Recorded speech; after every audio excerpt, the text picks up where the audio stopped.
Hello guys! Ayan, so for today's video ay magluto naman tayo nitong ginisang pork giniling with egg and kangkong. Nako, sobrang sarap pala nito guys. Kaya kung ako po sa inyo, try nyo na rin po itong lutuin. Napakasimple lang nito guys, pero sobrang sarap po nito at nagustuhan na naman ng aking 3 sons. So ayan na nga guys, so tara na at samahan nyo po ako magluto and enjoy watching na rin po. So ayan na nga guys, so meron ako dito kalahating kilong giniling, pork giniling. Ayan, so sasangkotsahin lang natin yan guys. Ayan, papa brown lang natin yan guys ng konti para tsak na lutong-luto yung ating giniling. So pag ganyan na guys at natuyo na yung ating tubig dyan sa ating pork giniling, maglagay na tayo ng konting oil at ilagay na natin dyan yung ating bawang at sibuyas. Ayan, halo na natin dyan sa ating pork giniling. Ayan, halu-haluin na rin natin yan guys. Ayan.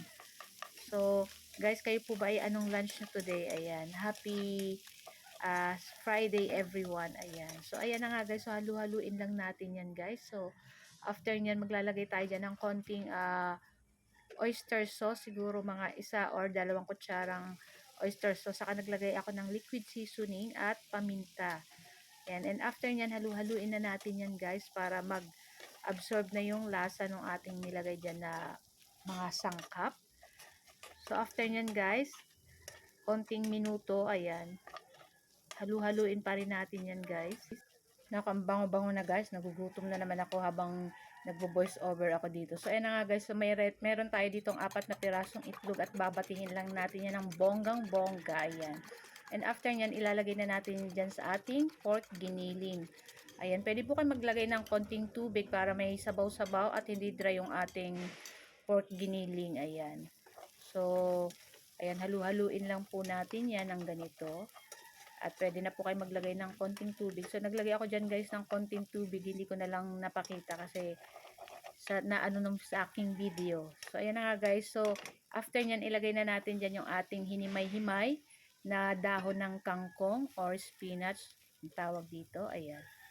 So, i-mix lang natin yan dyan sa ating pork giniling. At ilalas natin dyan guys, ilagay yung ating 2 pirasong kamatis na pula. Ayan. Kasi mas masarap yung kamatis na hindi masyadong luto dito sa ating nilutong pork giniling. Ayan. So, pag ganyan na yan guys, ayan, at pwede na rin yan guys, ilang minuto lang ay luto na rin to guys. Ayan, luluto-lutuin lang natin ng konti yung ating kangkong.